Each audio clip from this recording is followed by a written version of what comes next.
Today, we want to talk about the next big thing, which we're going to start with area. And we're going to talk about why area equals length times width is the only area formula that we need once we have calculus. Then we'll be able to see where all our other area formulas come from. So let's talk about area equals length times width. The reason that I present this way is that area equals length times width is how we're going to think about the next big thing, which is integration. So this is going to be our road in to thinking about integration. And then in a separate category, there's going to be doing integration, but this is our road into thinking about integration.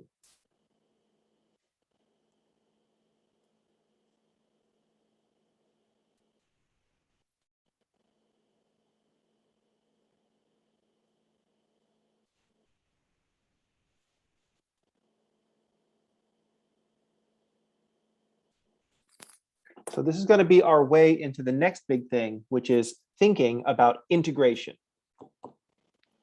There's a lot that goes on to the topics that we cover in calculus class. We spend a lot of time just describing stuff.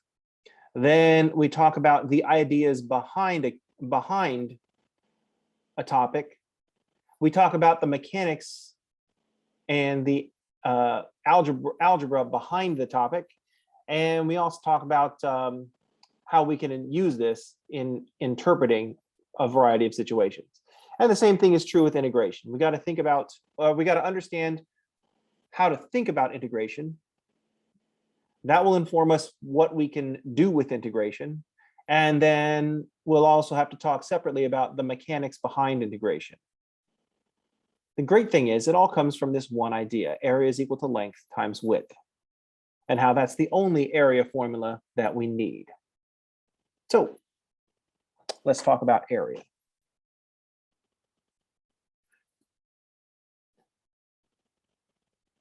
Our basic area is length times width, and this is what we use.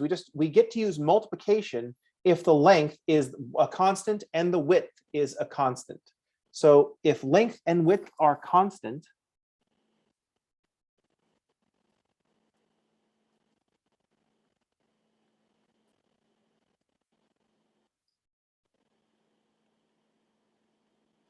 then we get to use multiplication.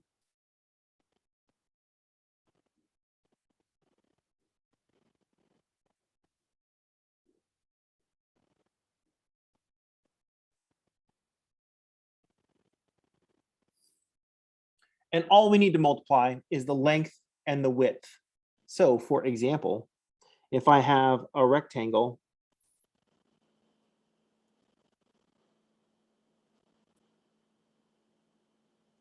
that has a width of 5 and a height of 40,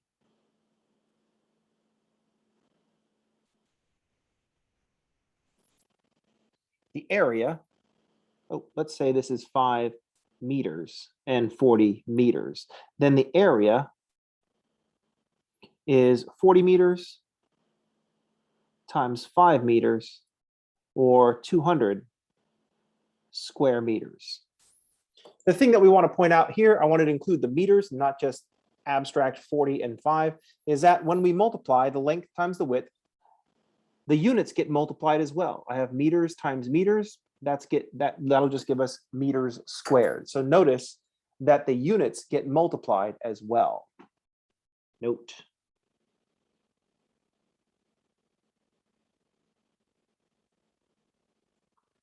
We also multiply the units.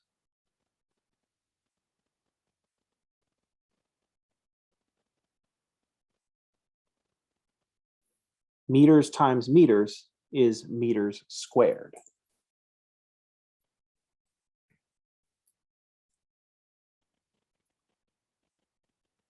And this gets us to a variety of scenarios. Let's suppose that the 40 is 40 miles per hour and the 5 is 5 hours. So if we have 40 miles per hour,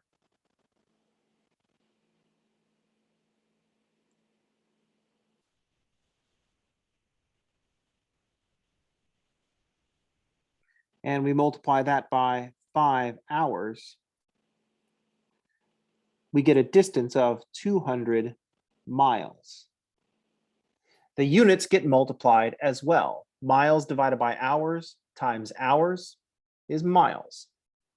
So we have miles per hour times hours. The hours cancel and leave us with miles.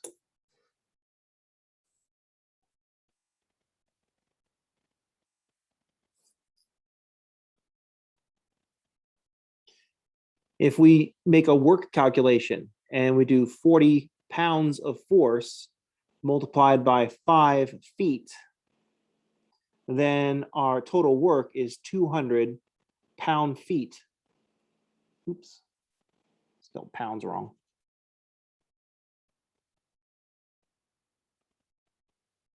The units get multiplied as well.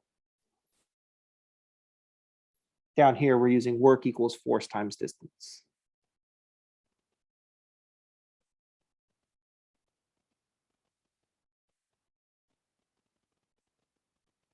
In this line, we're using distance is equal to rate times time.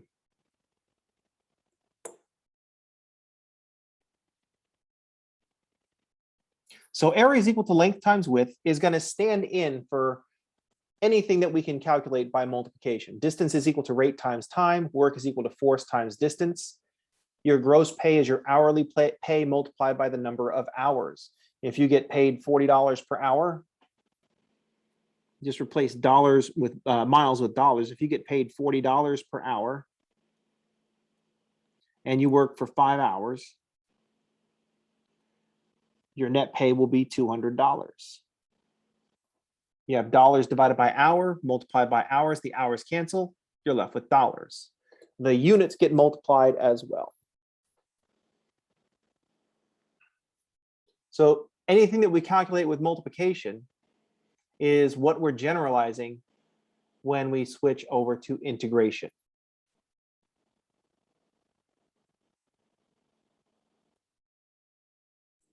So that's why I'm always going to just phrase it length times width. In this case, our length was constant and our width was constant. If one of these values changes, then we have to do something else along with the multiplication. If one of our factors is not constant,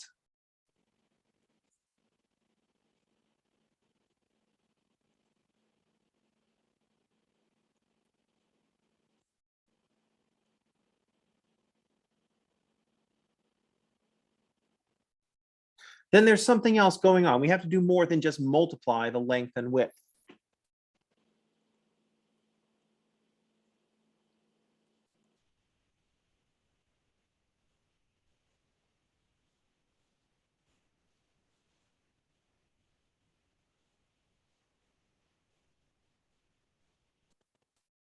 For example,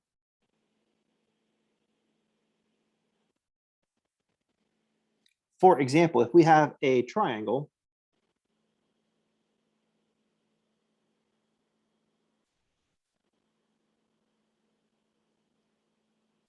with a height of 40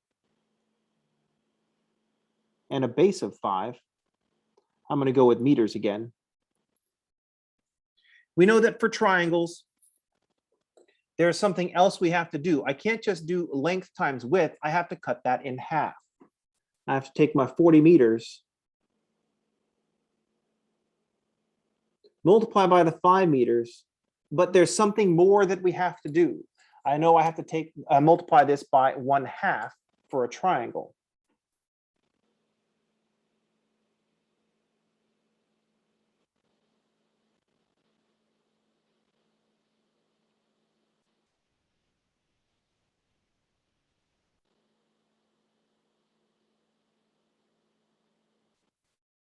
Since a triangle is just half a rectangle. Our units still get multiplied. The 1/2 doesn't have units, and I just have meters times meters, and we end up with 100 meters squared, 100 square meters.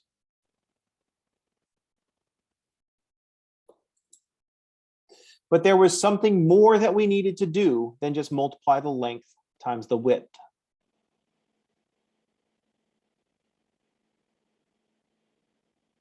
Now we have a huge list of areas for various geometric figures. Pi r squared, average of the bases multiplied by the height. What we want to do is see how far we can get with just length and width. The important thing to remember is that when length and width are both constant, we get to use multiplication.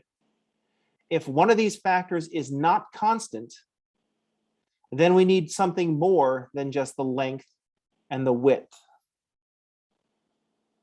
So if length and width are not constant, we need something more.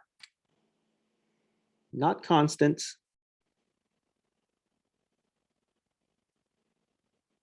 Need more.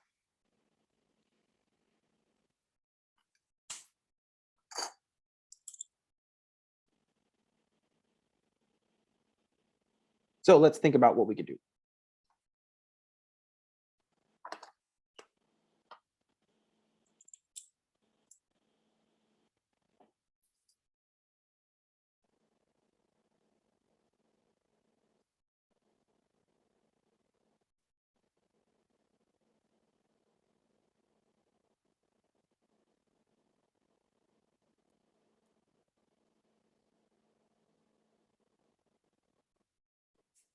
We're going to think about low resolution. All this progress we've made in computer graphics. And then what comes along but Minecraft, where everything is just a square and all the squares are the same size. It's kind of like D&D. Everything is just multiples of 5-foot squares. So we're going to think in low resolution. We're going to think Minecraft style. Everything is just blocks.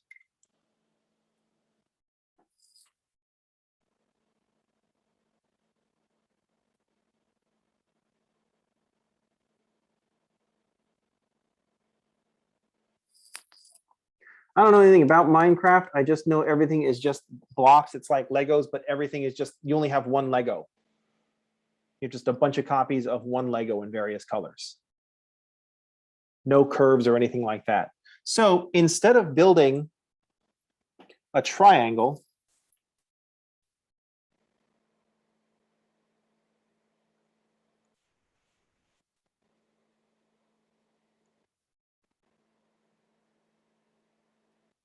instead of thinking of this triangle as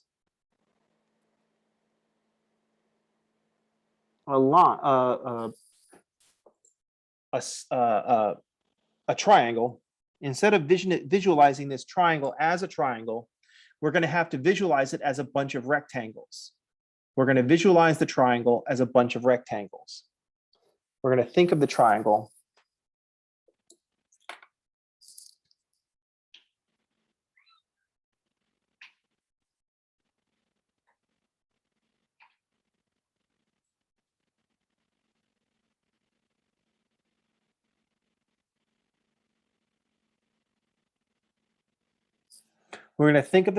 as a bunch of rectangles. I'm going to pick out some points along the triangle. And I'm going to say for this first piece of the triangle is just going to be this block right here.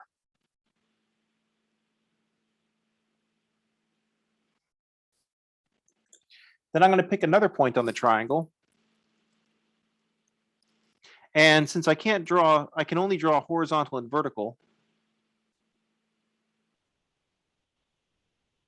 I'm going to think of this second part of the triangle as just this block right here.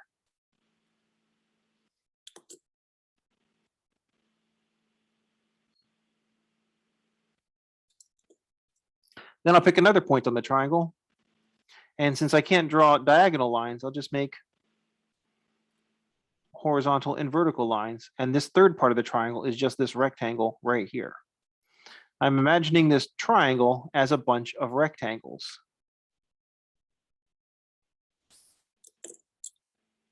Now, there's a lot of extra stuff that we're putting in this, but if we have low resolution Game Boy style, I can't build a sloping line like this.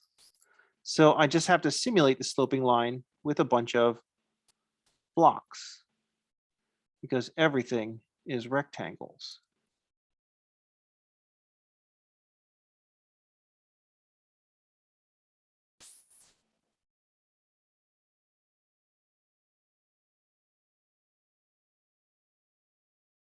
And we end up with this low res triangle.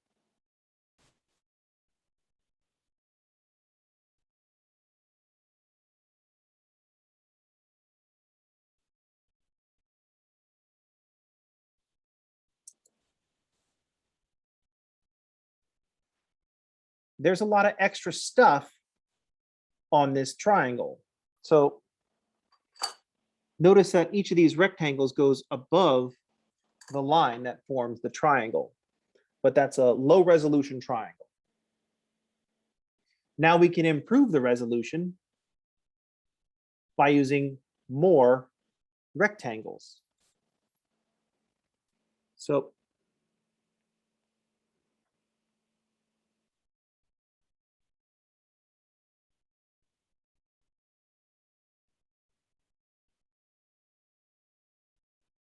we're still going to imagine that this triangle is actually just a bunch of rectangles. I'm just going to use thinner rectangles. So instead of this point, I'm going to start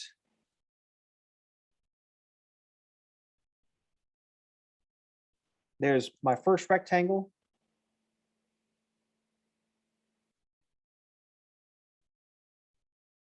A second rectangle. Just use more rectangles, and I'm going to get a higher resolution triangle. It's still just going to be a stack of rectangles, but it'll be easier to fool us, our eyes, that this is a triangle because we're using a higher resolution.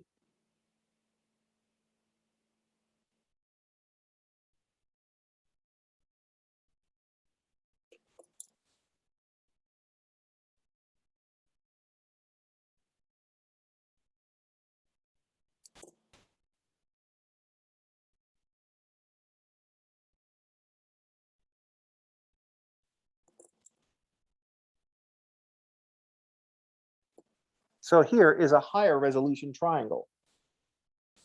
Still low res, but this is higher resolution.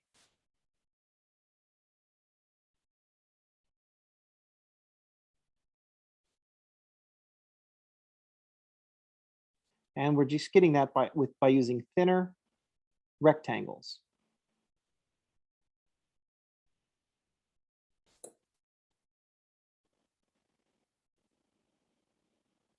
We've gone from Nintendo to Super Nintendo because we now have more processing power and we can tell the computer to show us more rectangles. Before, this was too many rectangles for our poor Nintendo to show.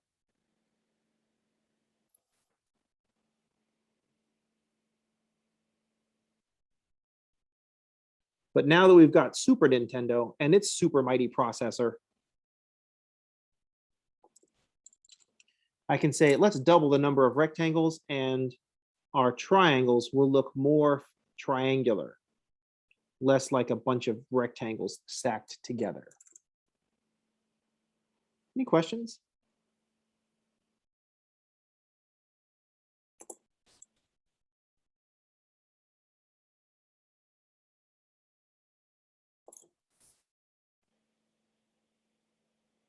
So the smaller we make the triangles, the less jagged this edge looks. Using more triangles makes that in this case the hypotenuse, more triangles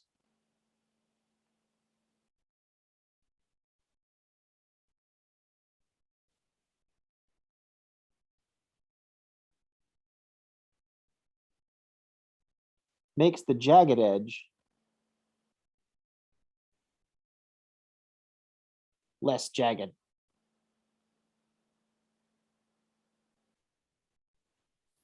Makes it look smoother.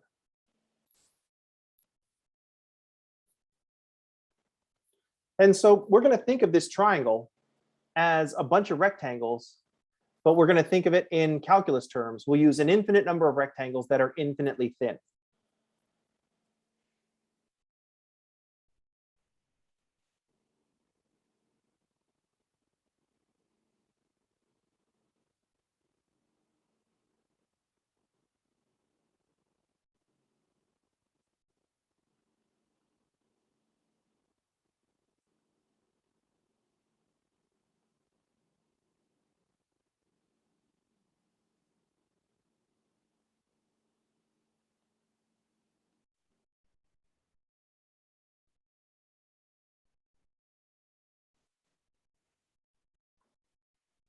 We're just going to go for an infinite number of rectangles that are infinitely thin. So I'm going to have an infinite number of these blue rectangles, an infinite number of the green rectangles, an infinite number of these orange rectangles, an infinite number of the red rectangles,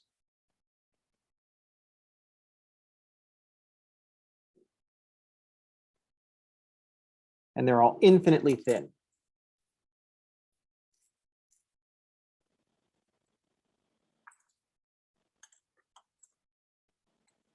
Down here, we're at NES resolution. Here, the higher resolution, we have SNES. And here we have real life.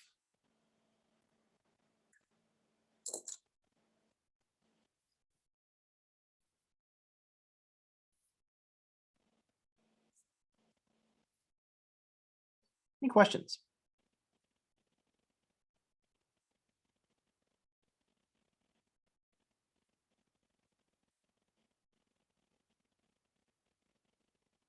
All right. So this idea, where we break things down to area equals length times width, when we calculated this triangle, notice that the units, we just multiplied the units as well. The 1/2 sat without units. It was half of 40 meters times 50 meters, or 100 square meters. If the 40 meters was instead our speed, and instead of driving a constant 40 miles per hour, we slowly increased our speed from 0 miles per hour to 40 miles per hour over 5 hours, then our total distance traveled will be 100 miles. If instead of just 40 pounds of force exerted over 5 feet, we slowly increase the amount of force that we exerted from 0 to 40 pounds over that 5-foot distance, then the work done would have been 100 pound-feet. Last one doesn't really work as well. If our salary slowly increased from $0 per hour up to $40 per hour over the course of 5 hours, then our pay would be $100. That would be kind of a weird example, I guess. And probably illegal. And someone would just say, well, why don't you just pay people $20 per hour, and then you can pay them right from the start.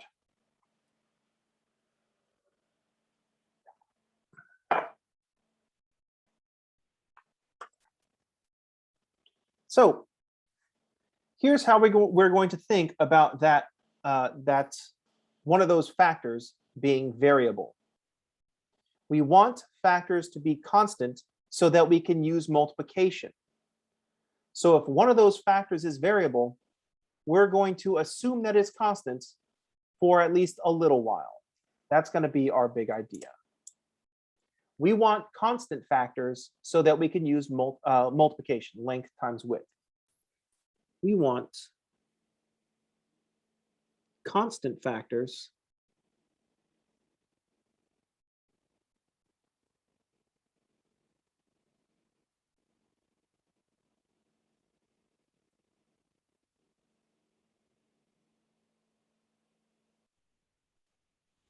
so that we can use length times width with no extras like the 1/2, the extra stuff that we have to know, like the 1/2. or that we multiply the radius times the radius and then, multiply by pi.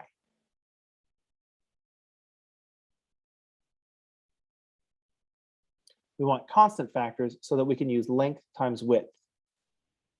So what we're going to do, if one of these factors is not constant, we're going to assume that it is constant for a little while.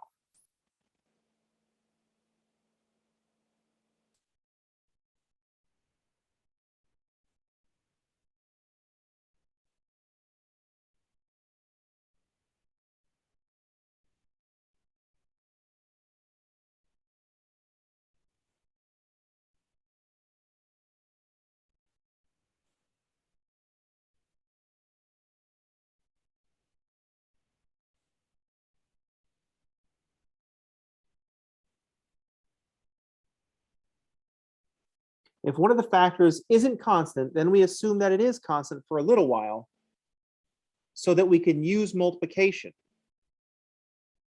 And this gives us the low resolution triangle.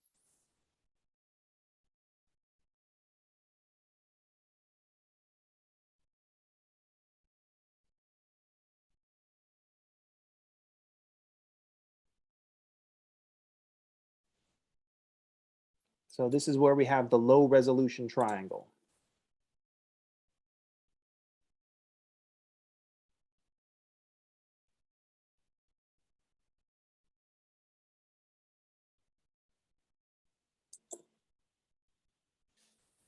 Then we just add up all the results.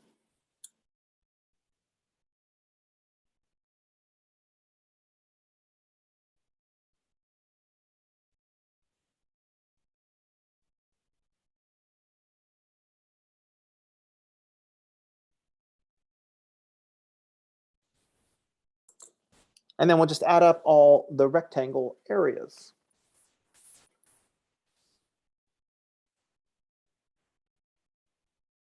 This gives us an approximation of the area. And that approximation improves the more rectangles that we use. As we decrease the amount of time that we assume, decrease the intervals on which we're assuming that the function is constant, or the factor is constant, we get a better approximation. And then we just have to cross the boundary between the discrete, where we have a bunch of rectangles that have some very small width, to an infinite number of rectangles, the continuous infinite number of rectangles that are infinitely thin. And then we're in calculus class. If doing a thing more often improves your approximation, then do that thing infinitely often, and your approximation becomes exact.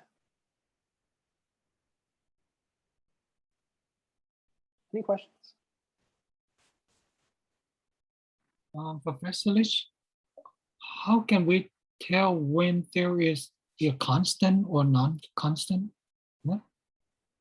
Because you'll be calculating an area and it's not a rectangle.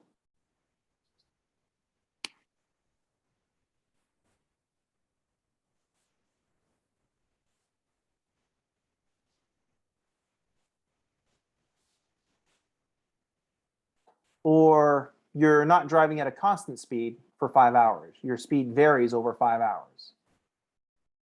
Then you just got to break things down into small chunks. Say, well, I was driving 60 miles per hour for the first hour.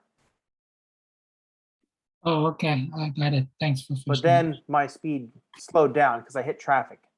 And I was going only about 20 miles per hour for the next hour.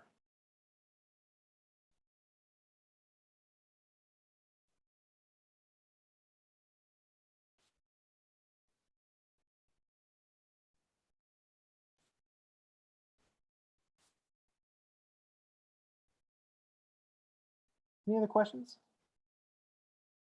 This is going to be the thinking behind things. We want to do multiplication, length times width, but our length is going to be variable. So we're going to, we want to use length times width, so we're going to just use length times width a bunch of times. We're going to assume that the length isn't changing for some small piece of the width. we'll assume that the length isn't changing. Instead of this variable length going up like this, we're just going to assume that the length is constant for some small piece of the width so that we can use multiplication.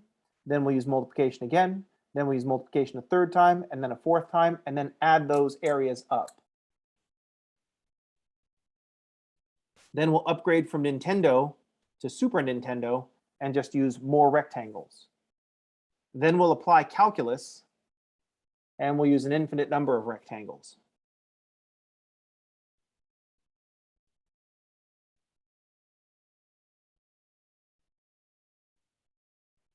All right, we're going to look at another example tomorrow. This is just the thinking that I want you to think about today. So check out that first section in 5.1. You can read about it in the textbook, do a couple of examples there, and see where this thinking comes into play. I want to use distance equals rate times time, but the stupid rate keeps being variable. So we're going to have to force the rate to be constant so that we can use rate times time. All right, that's going to do it for today. We'll see y'all on tomorrow. Everybody have a good day, and thanks for playing.